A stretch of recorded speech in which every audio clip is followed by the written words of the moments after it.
Hey everybody, Cindy A. Lewis here. Welcome. It is 100 days of Junk Journal Pockets. We are already on which day? 55. And we are having so much fun. If you've missed any of these, they are in a playlist for you. The booklet is available on my Ko-Fi site. Plus, there's 5 additional more complex pockets bonus available now, and an advanced glassine bag for day 77, which I've also placed in there. So, day 55 is the lace-edged pocket. Please go over and check out Creating with Jovi. She has been posting nonstop with me every single day for these 100 days. And give her a like, watch her video, encourage her to, and thank you so much for doing that. All right, so lace is always a beautiful addition to any pocket. And so we're going to do a lace-edged pocket, and we're going to take it a little step further, and we're going to add a few other embellishments to the pocket as well. So what do you need is you need your paper, whatever you want to make your pocket from. I'm going to use this from my Rustic North Pole kit. You also need your lace trim, whatever you want to use, your glue or double-sided tape, your scissors, your trimmer, ink, whatever embellishments you want. So first, you make your rectangle for your pocket. So I'm going to make this my pocket, but I am going to make it a little bit going to add the flaps so that you have a little more room. So we are going to cut this down because this would be a half page. So we don't want it to be quite that big. So we're going to cut it at 6.5. Okay. And then we're going to trim the sides. And we're going to trim the sides to 5. Let's see. Let's do, this is 5.5 right now, so let's do 5.25, and then we're going to trim the other side at 5 inches. So now we have a rectangle of 5 inches by 6.5. Now we want to score, and I'm going to show you this because sometimes you might think I don't know how to make those flaps to make my pocket a little bit more gusseted. We're not making a gusset, but we are going to give you flaps for this pocket, not just glue it straight down. So we're going to score at 1/2 inch. So on your scoreboard, just mark 1/2 inch, or with your ruler and a straight edge. Then on this side, we're going to score it at 1/2 inch. And on the other side, so I just flipped it around. Okay, so then you can see that you're going to have scored 1/2 inch on both sides and at the bottom. Now I'm going to put my trimmer away. Here's where you want to get out your scissors. So we're going to fold this side over and burnish that fold. We're going to fold up because we've got our pocket turned upside down. And then burnish all our folds on our score line. So your pocket's going to look similar to this. Now get out your scissors, and what I like to do, I'll show you on this side, is I cut this little square out, but I also cut a triangle. So in order to do that, I just cut a little triangle off and include that square on the corners. So we're going to do the same thing here. There we go. So you see how that works? Then at the top, we're going to also do that. We're going to just cut a little triangle from the edge to the outside. And we're going to do it on this side as well.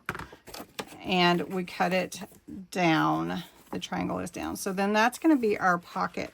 Now I'm going to take my circle punch and punch a 1/2 circle here. And I've opened this so you can see. I'm only going to go in about 1/2 of my circle and punch that out.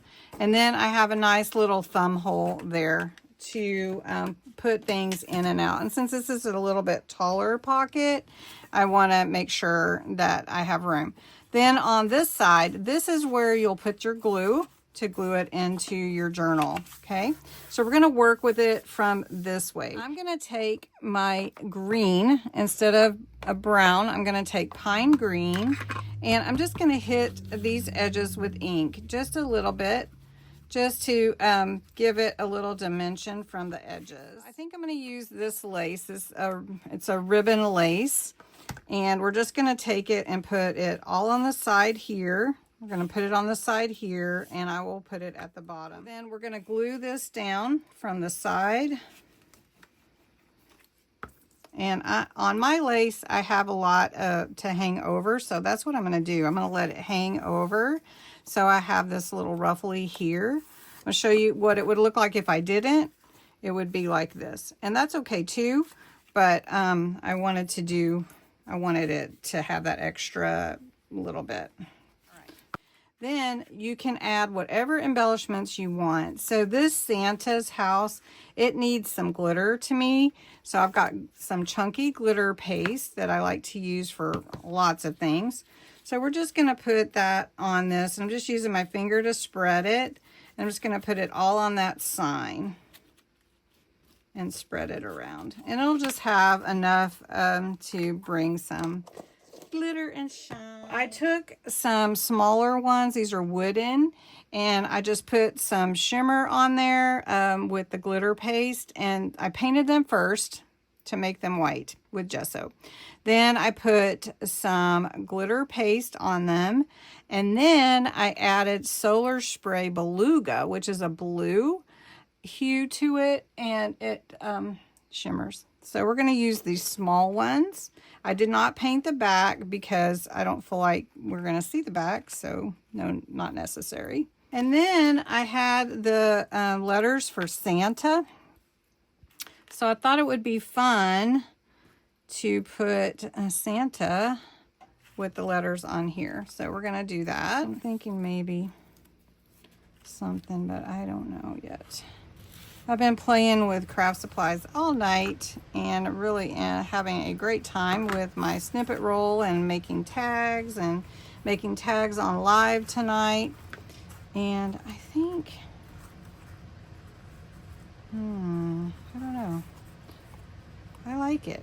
I think it's cute. I think it adds a lot to have the red because it's Christmas, right? So, Christmas.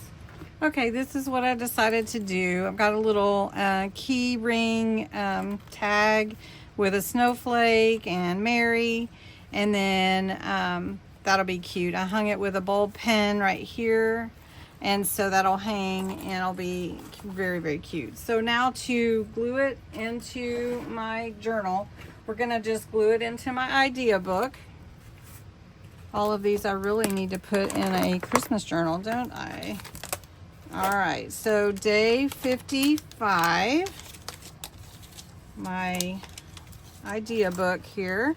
So we're gonna flip this page, and this is the fun fabric flip, right? So then we've got day 54 here.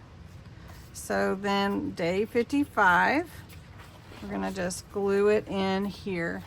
So I'm just putting my day here for this pocket so that I know which one it is. And we're just going to put glue on these little flaps. And then that gives your pocket a little more space. And it's not just hinged right up against your page. So we're going to let that set. And then you just take your tags, whatever tags it might be, and you'll slide your tag in there. And it'll be perfect. So I'm going to get this set for glue, and I hope that you enjoyed this pocket today. It was really fun to make it with you, and tomorrow is day 56, so we're going to do a notebook strip pocket. Woo-hoo! Have a great day. Thanks for watching.